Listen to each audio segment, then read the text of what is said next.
only to find out that I've already purchased that book. So this morning we're gonna go through one of the chapters in creating money, and the chapter we're gonna go through today is entitled "You Are the Source." Now, I participate in New Thought churches, and one of the New Thought churches that I often frequent here in St. Louis is the Center for Divine Love, down on the south side of the city on a street called Wyoming. Matter of fact, it's right off of Wyoming and what would be, I believe that would be Jefferson. If you follow it all the way down, it'll take you there. One of the songs we sing every Sunday is God is my source. And the song goes something like this: God is my source. God is my power. It gives me everything I need. So I give thanks for all my blessings. Yes, that's the song. Yeah. And it's off of Grand and Wyoming. So that song, God is my source. God is my power. It gives me everything I need. So I like the fact that that song is written grammatically correct. It says, God is my source. God is my power. It gives me everything I need. Now, you know, I have taught you about the term God, the word God, which is very contemporary, which is a very westernized word. The term God is all encapsulating, and it is really a generic term. But I prefer to use it or source, because when you use God, usually your memory projects onto you teachings that you've gotten in the past that perhaps have given you the awareness or given you the misinformation of God or source being a male. Source is not a male. Source is not a female. Source is not Greek. Source is not a Jew. Source is energy. It's male, divine, is masculine and feminine energy. It's positive and negative energy. Now, when we use the terms positive and negative, we're not talking about good and bad. It's just two different types of charges that work in concert to create something or to cause something to express. So that's important. I want you to grab that.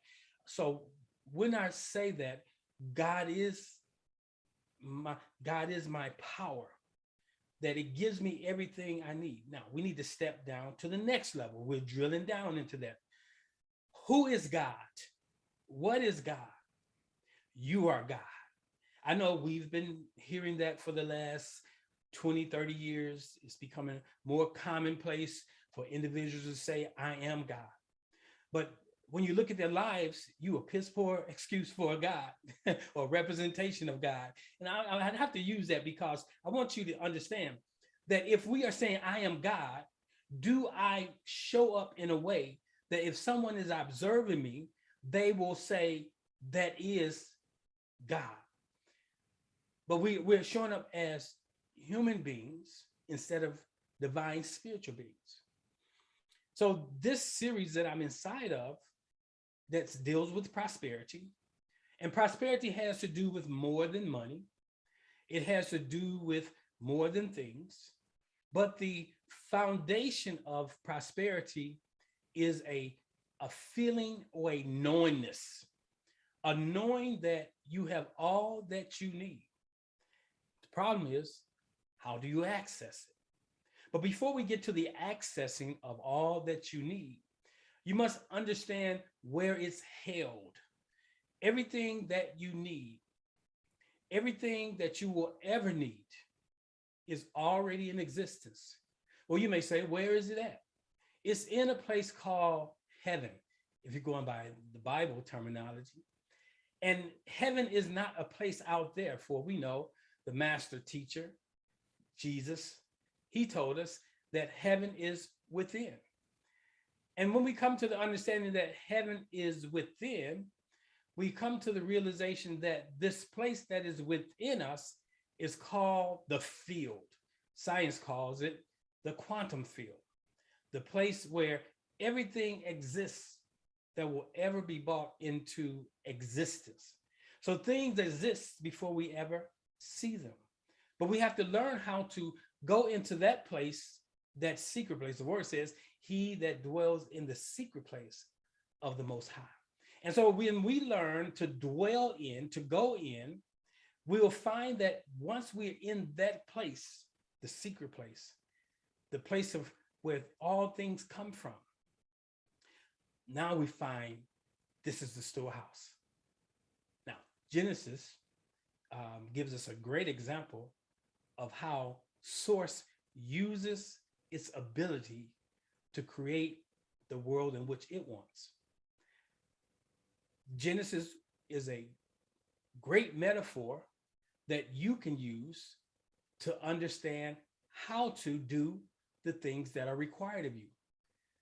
God is not going to, Source is not going to do anything for you.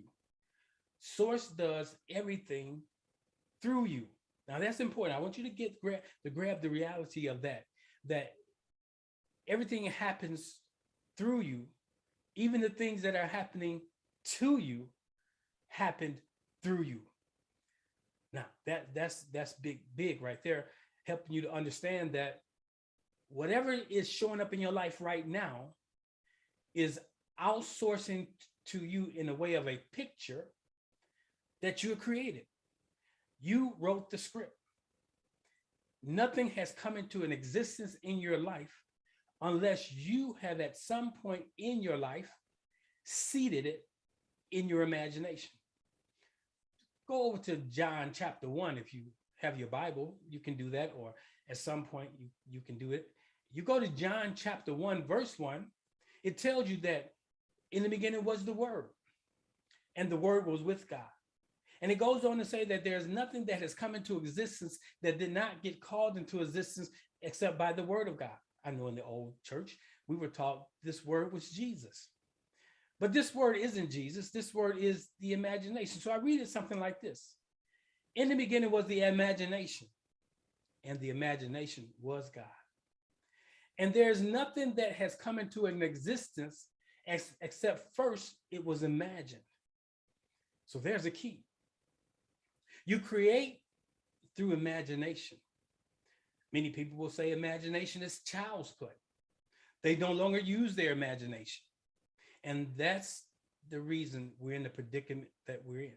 The scriptures also say, except you become as a little child. And one of the things that children do is use their imagination. I don't know as much today as when I was a child. When I was a child, if you saw an empty box, it became a cave. It became a place that you can hide in. It became a place that would become your car, or it was a boat. Or if you found a broomstick in the alley, it became a horse.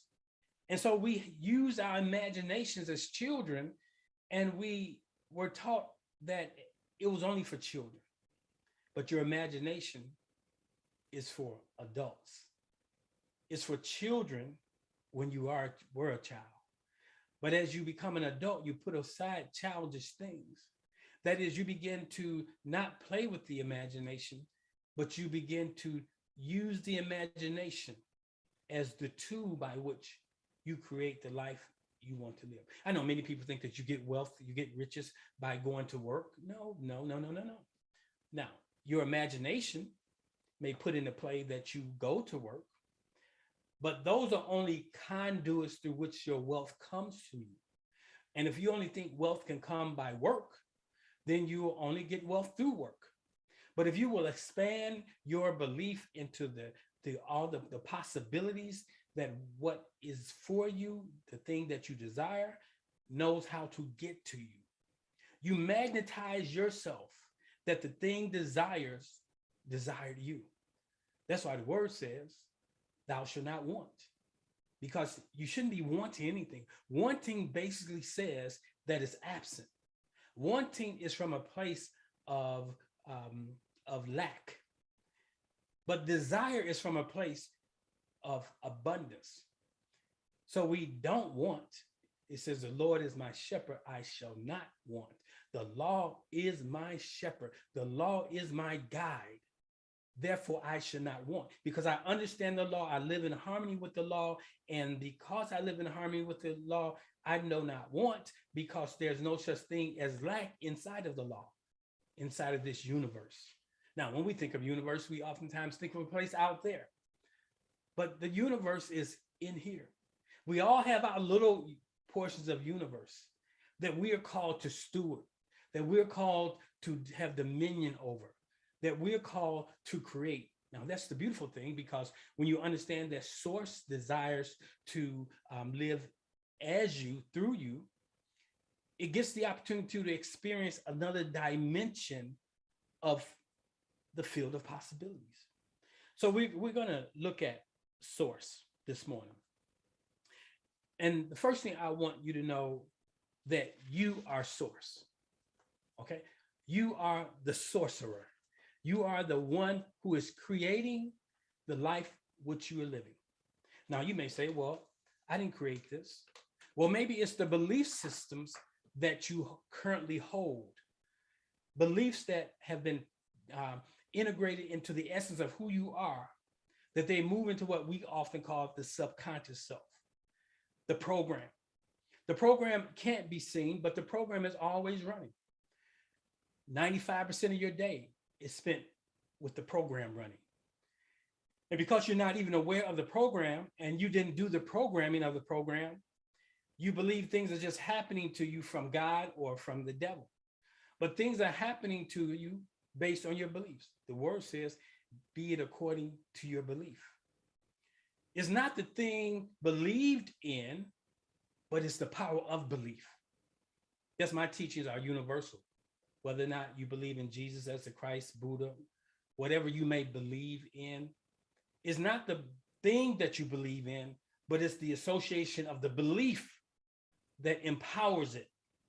So you got to check your beliefs out. Are your beliefs hurting or hindering you? Are your beliefs telling you that your source is God outside of you? That's the first thing you have to change.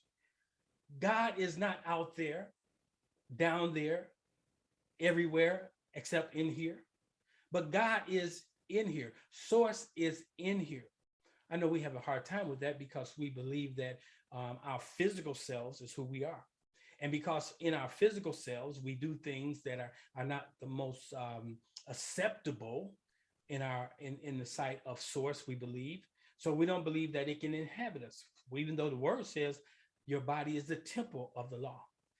And so we have to understand that it's not a performance-based thing with source. It's a relational thing.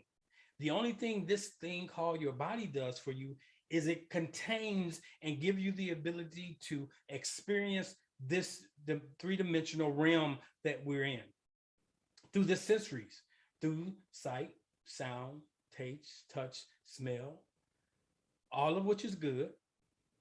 But we're not supposed to be controlled by those things. We are supposed to walk according to faith. So when we begin to understand that we are the place of source, and so where's that? Source is not just a figment of your imagination, but source is your imagination.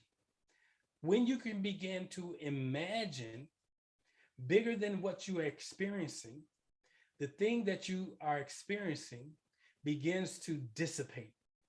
So there's a couple points I want to make sure I cover this morning, and I want to keep the teaching kind of short because I'm placing a lot of them on YouTube, and I know people don't have time to really stay on YouTube for an hour at a shot. So I'm trying to keep them tight. So 6 things I want you to come away with this morning as it relates to creating money. We're talking about money in specific, because money is the exchange agent that we often use in order to get the thing we desire. We're not working for money. We're working for that exchange instrument to get us on the vacation, or that particular car, or that particular home, or that particular purse, that pair of shoes, or to be able to be a blessing in someone else's life. So money is a instrument of procurement. And so one of the things I want to tell you this morning, we're talking about prosperity. We're talking about wealth. Prosperity is a feeling. And so what you have to begin to do is imagine what it looks like for you. Okay. And then once you get that image in your head, you can begin to hold that image, and the image held will be the image that ultimately shows up in your life. Problem is, we switch images. We don't hold them. And we're going to talk about that this morning. So 6 things I want you to come away with this morning. We're going to talk about getting clear on what we desire. We're going to talk about the necessity to practice shifting the negative thoughts that we often have in our lives. We're going to talk about practicing unlimited thinking versus limited thinking. Take a look at setting intentions and the importance of not only setting your intentions, but holding your intentions. We're going to look at creating an image. Now, it sounds like we got a lot to cover, but we don't have a lot to cover because it's all inside of the same conversation. And lastly, make sure it aligns with your highest and greatest good. So let me back into that. So you have the ability to create whatever it is you desire to create. But when we start creating from the place of the ego, from the place of the sensory self, we'll find ourselves creating things that ultimately don't serve our highest and greatest good. So to have wealth without a purpose of that wealth, you actually are wasting wealth. Money always comes to where the purpose is. Money always has a mission. Wealth likewise has a mission that it shows up in your life to accomplish. Knowing what your soul path, your calling in life is, dictates how much wealth you need. For you cannot pull off anything you're called to do without a level of wealth or without having individuals who are sowing into what it is you have to offer. So wealth is, or money is, a necessity in the world we live. Now, on another level, money isn't a necessity, because you can move from creating with money with just creating with the thing imagining. But many of us, example, if I were to say, let's go to the Bahamas. First thing you're going to say, how much is it going to cost me? What I'm going to say today is not going to cost you anything. All you got to do is come on in, get on my jet here. So you're sitting in the jet. It didn't cost you anything. But if you believe that every time you want to take a vacation, it costs money, the first thing you do is put a dollar figure to it. And then you try to figure out how I'm going to get that dollar. So automatically you've put yourself in the paradigm of I have to work to get what I desire, versus just saying I'm going to focus on the thing desired, and everything I need in order to get me on that trip will in fact show up at the designated time in due season.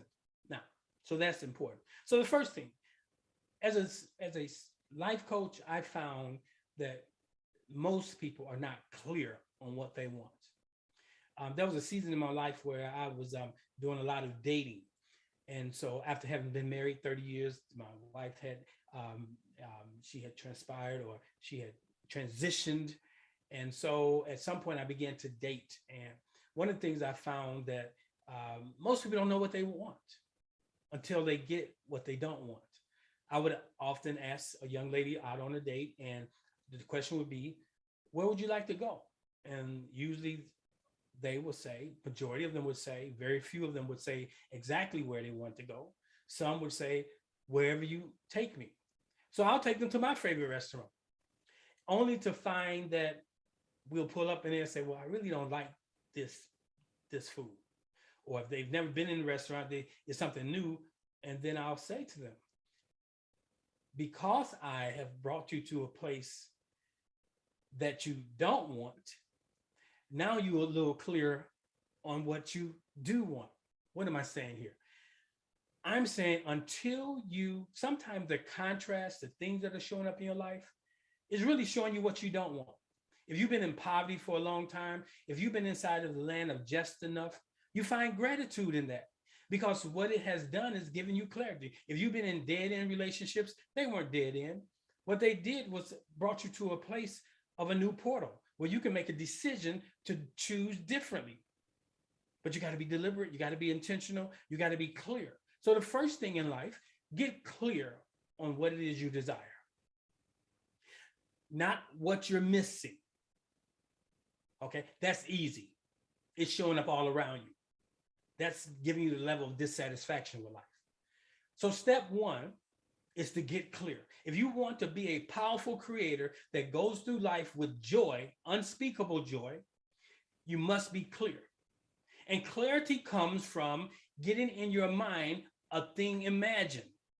So when you're not clear on the car you want, when you do get the car and it's a jalopy, or maybe it might be a Chevrolet or Chevrolet, but yet it doesn't do for you what you want it to do. It's like having a meal and you'd be like, I ate, but I'm not satiated. I'm not satisfied.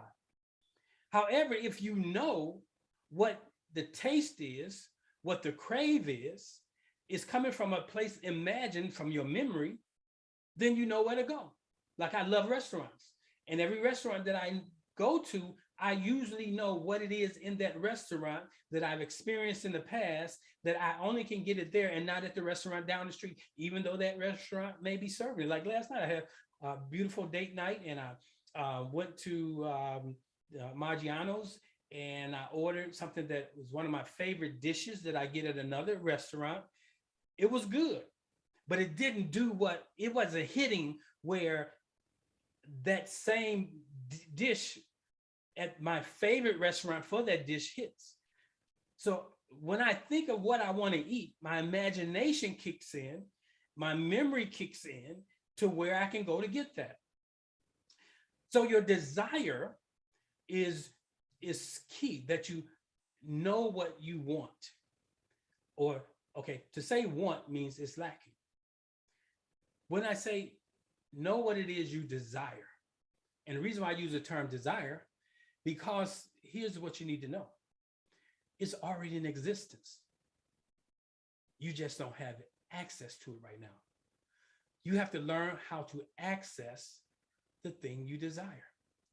And if you're focusing on this is what I want, one, you are making a grave mistake because it already exists.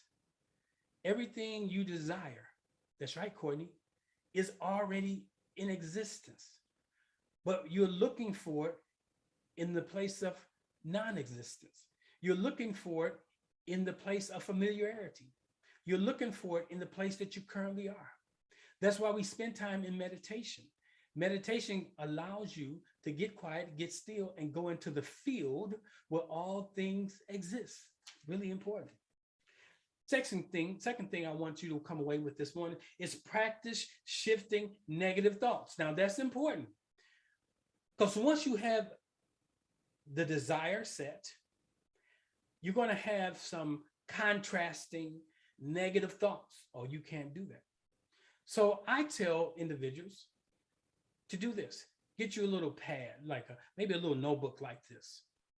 They call them moleskins. And every time you have a negative thought, you write it down in pencil. And once you write it down in pencil, then you erase it with a positive thought, an offsetting thought. So you do that. When you think about lack, then you erase lack and you write, I have more than enough. So you don't allow those thoughts that run through your mind to be rooted into your mind. It's the 58-second rule. If you hold a thought for 58 seconds, that thought now attaches itself to the next 58 seconds and it begins to grow. So if the thought you're holding does not serve your highest and greatest good, you have to uproot it. The word says, cast down every thought and imagination that exalts itself above the things of God. And you are God, above the things you desire. Now, in this book that I have, which I purchased probably about 15 years ago, and this morning when I opened this book up, I found this was written in the book. So I'm going to show you here. In this book, I had written this statement. And the statement is found in 2 Corinthians chapter 10, verse 5. And it reads, casting, it doesn't say cast. Casting means it's an active thing you must do. Casting down imaginations, okay? And every high thing that exalts itself against the knowledge of God, against the knowingness of you, against the thing you are holding in attention, against the thing desired. When contrast shows up in the natural realm, or if it shows up just in the realm of thought, you have to cast it. Pulling down is softening. Casting means you're going to destroy it. Casting down imagination and every high thing that exalts itself against the knowledge of God, and bring into captivity. Check this out. You must bring into captivity every thought to the obedience of your Christ consciousness, to the obedience of the thing you desire to create. Now, I think I put a lot in your pipe to smoke this morning. Two things I want you, let's just end with those two things this morning. One, that you are the God that is creating the life you're living. Let me bring it more contemporary. You are the director you're the playwright that is scripting the play that you're in. And interesting enough, you are playing every character. When a playwright writes a play, in its mind, it knows the character of each person, each character in the play. And when they take that play to have it played out, they're looking for the actors. And they're looking for actors who can step out of who they are into who they are to be. And so here's an interesting thing. One of my favorite actors is Denzel. Denzel has the ability to play the gangster, to well-articulated individual, polished. You also have the ability to shift roles. What has happened is you've typecast yourself. You've typecast yourself as a Black woman in poverty, used or abused. You've typecast yourself to what has happened. See, one of the greatest destroyers of the imagination is memory. Memory is the replaying of what has happened. Imagination is the play of what could happen, the play of possibility. So I want you to know this morning that you are the director of your life. If you want abundance to begin to flow through your life, you got to stop expecting God to give it to you and be the God that manifests it. I want you also to know today that you have to cast down continually thoughts and imaginations that are not consistent with what you desire. I want you also to bring into captivity what you allow to be floating around in your head. You know, you bring it into captivity. You don't allow anything to just float through and land on you. You got to take responsibility. What's coming forth in your life is coming forth from the thoughts of your life. The thoughts of your life are generated by the things imagined in your life. And a thing imagined becomes a thought. And a thought held becomes an intention. And sometimes our thoughts are just thoughts. But sometimes we not only think that thought, but we speak that thought. And that's when it becomes really powerful. Your affirming word is the word that secures, that cultivates what ultimately will show up in your life. So I hope you got something out of that this morning. I was going to go a little further, but for the sake of time, and I don't want to drop too much in on you, because I want you all to get this thing. Tia says, memory can be the enemy of the imagination. Not only can it be, but that's an absolute truth. Memory is based on what you have experienced. And if you're living inside of what you have experienced, you're not making room for the possibility that comes through the imagination. The most powerful thing you have is your imagination. The most debilitating thing you have is memory. Now, many times we work on getting rid of bad memories, but you also need to work on releasing, letting go of good memories. Things can be so good that when it's gone, you're not even open to what could be in a way of a new possibility. Life has been great and it's gone, and you are focusing on what's gone instead of focusing on the possibility of that which was great can be greater, more better. So I'm Asar.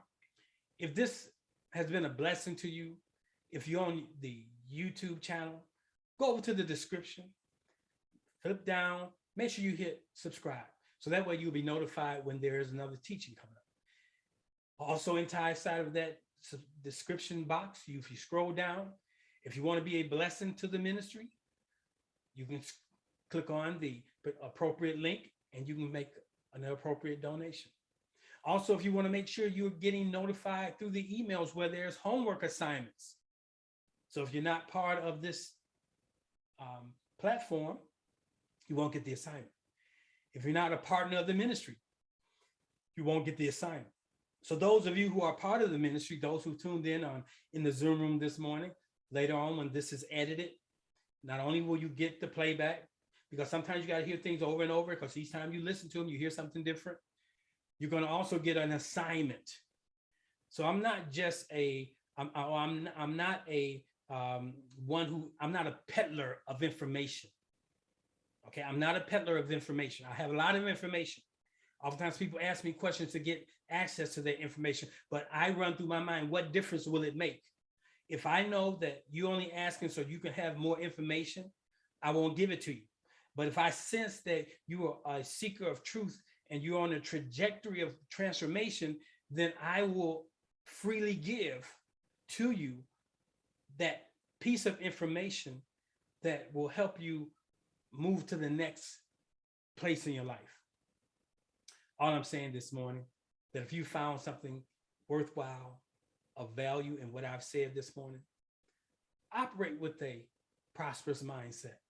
You wouldn't go to a 5-star restaurant, eat a great meal, have dessert, and just say thank you to the waiter.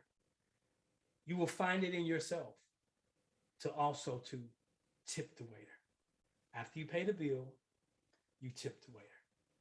So I've been your waiter today. Have a wonderful day. Again, I hope something powerful has been said to you. Peace. For those of you who are in the Zoom room, you can stick around. We'll go into the green room and I will have a deeper conversation. For those of you who are on the YouTube channel this morning, this is one of the reasons you may want to align yourself with this ministry so you can go into the green room with us. And so let me go ahead and disconnect from the YouTube live, and I'll be stepping into the green room.